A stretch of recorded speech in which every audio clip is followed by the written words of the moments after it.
Semuanya selamat datang di market update untuk tanggal 4 sampai tanggal kurang lebih tanggal 8 7 ya, 7 atau 8.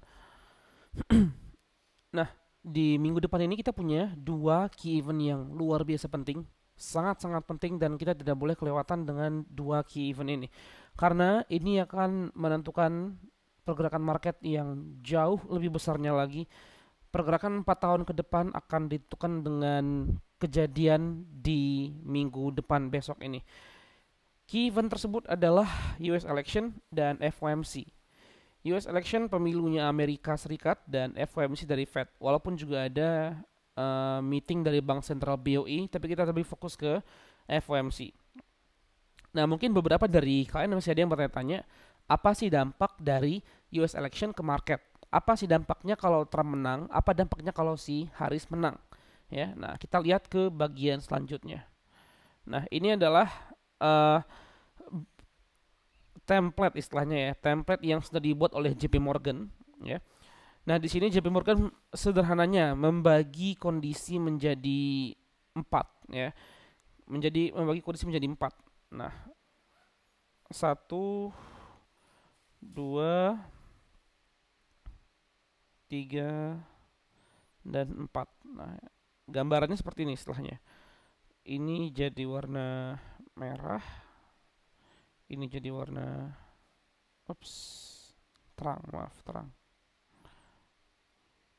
Nah, yang ini hijau terang, yang ini hijau gelap. Oke, nah kurang lebih kondisinya seperti ini. Di mana ini representasinya saya tujukan untuk ke pasar FX, pasar forex ya. Nah, ini kondisinya kalau Donald Trump menang. Kalau Donald Trump menang dan ini kondisinya kalau Kamala Harris menang. Ya. Nah, US dollar sederhananya akan luar biasa menguat ya kalau Trump menang telak. Trump dan partai Republiknya sepenuhnya mengisi kursi Kongres nanti. Ya, ini akan membuat USD luar biasa kuat. Tapi kalau misalkan Trump menang, tapi kursi Kongres nanti diisi sebagian dari Republik dan sebagian dari Demokrat, maka USD akan sedikit menguat. Nah, tapi kalau misalkan Trump tidak menang dan dimenangi oleh Kamala dan Kamala ingin mengisi seluruh kursi Kongres dengan Demokrat, maka USD akan sangat-sangat melemah. Tapi ketika Kamala menjadi presiden, namun kursi Kongres dibagi dua menjadi Republik dan Demokrat, itu USD akan sedikit melemah. Jadi sederhana begitu aja, ya. Dari paling kuat sampai yang paling lemah. Ya, nah, tengah-tengahnya ini istilahnya setengah kursi dibagi dua untuk Demokrat dan Republik. Oke, itu kondisinya. Ya, dua kotak di tengah ini adalah kondisi USD kalau misalkan kursi dibagi dua antara Demokrat dan Republik. Full full Republik dan full Demokrat. Oke. Nah, jadi sederhana gini aja. Kondisinya sesederhana ini, ya. Nah, ini kotak yang kita lihat ya. Sweep ini artinya full kursi untuk Trump atau Harris dan divided Congress ini adalah kursi yang dibagi. Nah, kita fokus ke bagian forex. Gold akan sangat maksud saya US dollar akan sangat menguat kalau misalkan diduduki oleh sepenuhnya oleh Trump ya. Kalau Trump menang dan semua kursi Kongres diduduki oleh Trump, itu US dollar bisa menguat hingga 0,75%. Oke, tapi kalau misalkan diduduki oleh Harris ya, Kamala Harris itu bisa minus 0,25.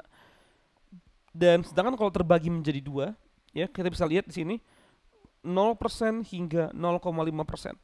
Ya, sederhananya begini aja. Nih, kondisi posisi US election nanti. Ini nasibnya US dollar, oke. Nah, oke, terus lanjut ke bagian berikutnya. Jadi skenario gimana? Nah, skenarionya adalah kalau Trump menang dan FOMC red cut, di mana FOMC pasti bakal rate cut, ya, hanya saja dengan jumlah yang lebih kecil.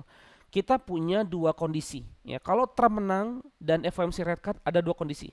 Satu, pelemahan USD tidak akan bertahan begitu lama karena investor sudah memposisikan investasi mereka untuk higher for longer dan inflasi yang lebih tinggi. Atau yang kedua, USD akan mulai melemah dari sekarang karena lebih diakibatkan oleh data ekonomi yang mulai memburuk seperti NFP kemarin, ya.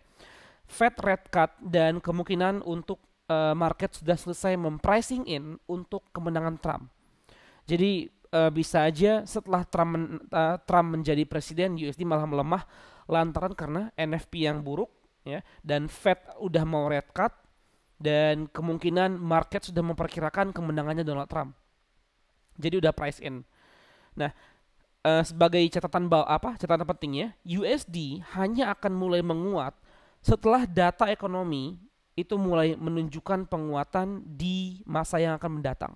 Jadi efektifnya USD akan mulai menguat di bawah kebijakan Trump kalau data ekonomi Amerika sendiri juga mulai menguat. Nah, kenapa saya bilang gini?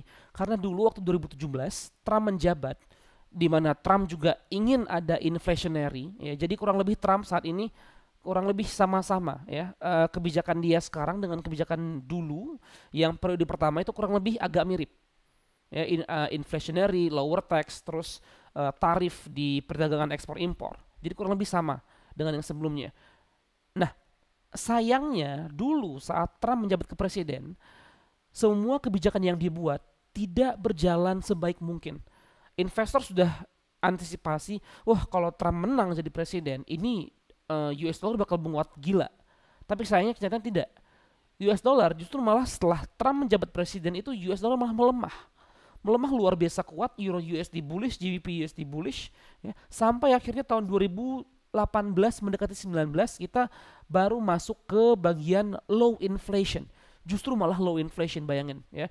Low inflationary, justru investor malah takut nggak ada inflasi dan perang dagang. Di situ malah USD baru menguat. Bukan karena bukan karena high inflationary yang Trump inginkan. Justru malah dari fear market US dollarnya baru menguat.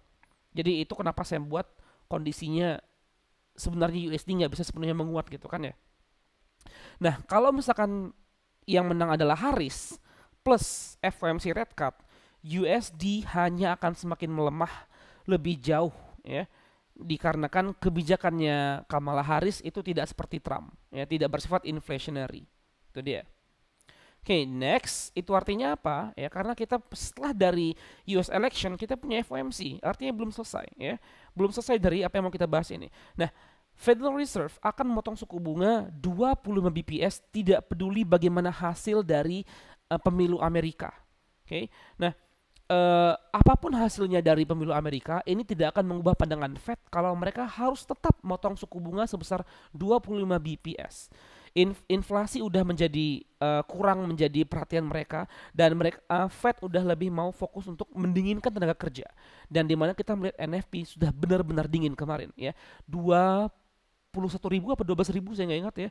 Jumat kemarin luar biasa lemah dan itu udah, let's just say, hampir mendekati target Fed. Cuman unemployment rate-nya aja yang belum turun, belum naik. Oke. Nah, market sepertinya sudah luar biasa yakin kalau Donald Trump itu akan menang, ya, dengan equities, dolar, dan treasury yield itu semua naik di belakangan minggu ini. Kalau misalkan Trump menang, semua tren yang tadi saya sebutkan, ya, equities, dolar, treasury yield itu bullish semua, mungkin tren ini bisa bertahan. Tapi kalau misalkan justru malah Kamala Harris yang menang, kita bisa expect semuanya bearish, ya. Nah, tapi ya gitu, gimana pun walaupun Kamala Harris semua market bearish, ya, karena si Harris kalau nggak salah dia itu pengen naikin tax, tapi kemudahannya tidak ada tarif di ekspor dan impor, tidak ada perubahan dalam tarif. Jadi ekspor impor tetap sama kayak sebelumnya. Nah, itu mungkin yang menjadi bantuan pendukung untuk Harris. Nah, Joe Biden akan tetap menjadi presiden sampai tanggal 20 Januari. Jadi berita makro, berita data ekonomi akan menjadi faktor utama yang terus menjadi penggerak market sampai ke bulan Desember nanti, meeting bulan Desember. Nah, di sini kita memperkirakan bahwa Bank Sentral juga akan memotong suku bunga sebesar 25 BPS, menjadikan pemotongan 100 BPS pada tahun ini.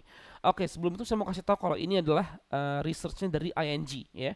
Untuk disclaimer aja, ini research yang dibuat oleh ING, apa yang mereka miliki pandangan mereka dalam market movement saat ini.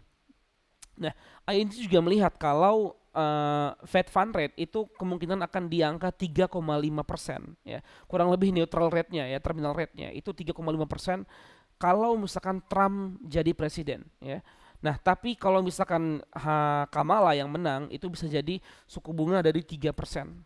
Nah, sebagai konfirmasi tambahan, data NFP yang kemarin keluar itu menambahkan konfirmasi bagi Fed bahwa mereka masih bisa memotong suku bunga jauh lebih banyak ya. Ternyata 12.000. Ya, NFP kemarin itu hasil 12.000. Sedangkan forecastnya itu 100.000. Luar biasa jauh di bawah forecast. Yang menandakan potensi labor market udah mulai jatuh, walaupun sebenarnya jatuhnya ini kurang lebih dikarenakan badai yang ada di Amerika kemarin dan layoff-nya dari Boeing. Walaupun BLS sendiri ngomong mereka nggak bisa mengkuantifikasi, nggak bisa menghitung secara persis seberapa besar sebenarnya dampak cuaca terhadap labor market. Nah, terus konteks yang utama juga harus kita ketahui saat ini adalah market udah benar-benar price in untuk 25 BPS rate cut. Jadi nggak ada lagi konteks pembahasan apakah 25, apakah 50, nggak ada lagi. Market udah sangat-sangat percaya Fed akan memotong suku bunga di 25 BPS ya. Nah, artinya sekarang cuman persoalan bukan soal persoalan 25 atau 50 lagi karena market udah percaya 25 ya. Sekarang hanya persoalan apa yang diomongin oleh si Powell kayak biasa. Jadi jatuhnya nanti FOMC setelah US election ini udah kayak biasa lagi, normal. Nggak ada yang nggak ada khawatirnya kan mungkin FOMC di setelah US election ini kan menjadi sangat penting karena habis election gitu kan, sebenarnya enggak. Jadi udah terbilang normal. Apapun yang terjadi, Fed mau nggak mau tetap harus rate cut. Oke. Nah, so our final take ya, ini kesimpulan kita di akhir ini.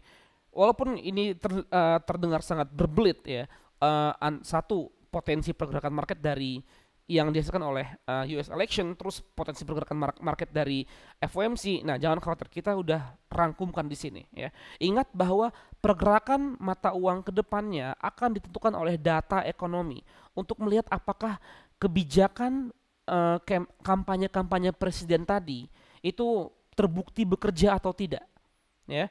Kalau misalkan semua kampanye dan kebijakan yang mereka terapkan tadi bekerja ya, efek-efek tadi yang kalau misalkan Trump menang maka US dollar menguat, atau misalkan Harris menang maka US dollar melemah, ini bisa bertahan jauh lebih lama tergantung siapa yang menang ya. Tapi kalau misalkan ini tidak bekerja dan berlawanan, justru market bisa bergerak sebaliknya. Nah, ini yang kayak saya bilang tadi sebelumnya, kalau misalkan Trump menang, nah itu ada dua kondisi yang terjadi. Satu, USD benar-benar menguat karena investor positif dan optimis dengan kemenangan Trump, dengan kebijakan Trump. Maaf ya, kebijakan Trump maksud saya. Dan yang kedua adalah melihat dari kasus 5, 6, 7 tahun yang lalu Trump menjabat sebagai presiden, semua kampanye dia, semua campaign promises dia tidak semuanya berjalan efektif. Inflasi jatuh, ambruk, Fed justru malah rate cut bukannya inflationary. Jadi perlu dipertanyakan. Untuk melihat US dollar terus menguat selama masa kepresidenannya si Donald Trump, kita harus juga melihat ekonomi yang menguat. Itu dia. FOMC diperkirakan akan memotong suku bunga sebesar 25 BPS. Fokusnya ada di Powell speech untuk melihat forward guidance. Data ekonomi akan tetap sebagai market driver dan menentukan jalur FOMC ke depannya, kemana tren market ke depan jangka panjang akan mengarah. Nah, long term tren jangka panjang akan dipertanyakan apakah kebijakan yang dibuat oleh si presiden ini tercapai atau tidak. Nah, untuk mengetahui apakah kebijakan presiden ini tercapai atau tidak, kita bisa nanti akan dijawab oleh si data ekonominya ya. Trump ingin inflasi, berarti expect inflasi tinggi, sedangkan Harris dia mungkin expect inflasi flat aja. Ya, mungkin hanya dari segi ekspor impornya yang normal. Walaupun dari segi pajak dia justru malah mau naikin ya. Harris tuh pengen budgetnya Amerika itu berkurang, defisitnya berkurang. Dia pengen Amerika punya surplus harapannya ya, dia pengen berharap keuangan Amerika surplus. Jadi dia agak sedikit ketat dalam fiskal ya, mengurangi belanja fiskal tapi tidak mengubah dari bagian sektor impor ekspornya. Nah, jadi lantas apa dampaknya untuk market? Ya, untuk market itu artinya apa? Kita harus jadi trader yang bijak. Dari semua kejadian ini kita harus lihat siapa yang menang, dan yang kedua, bagaimana kebijakan FOMC ke depannya. Jadi kita harus menunggu hasil election nanti seperti apa. Kalau misalkan Trump menang bagaimana, kalau misalkan Harris menang bagaimana, dan kalau misalkan nanti FOMC apa yang dibilang oleh si Powell. Itu yang menjadi fokus utama kita.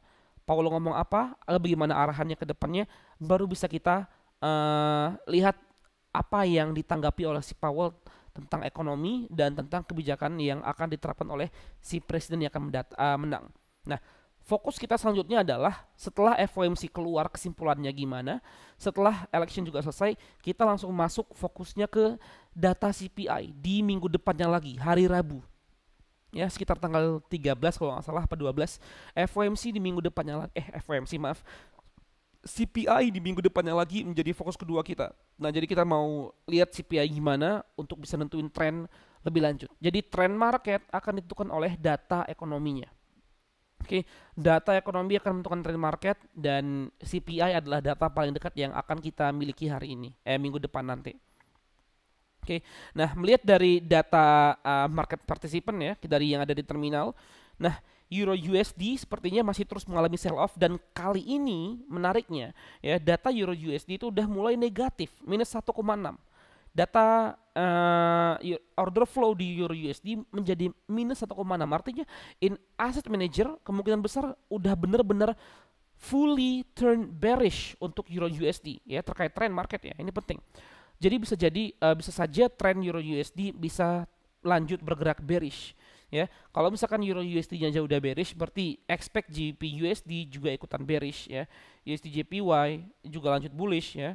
Nah, GBP USD juga bearish, Audi USD juga bearish, NZD USD juga bearish. Jadi expect semuanya bearish. Nah, terkait gold ini ada satu catatan lagi sebenarnya.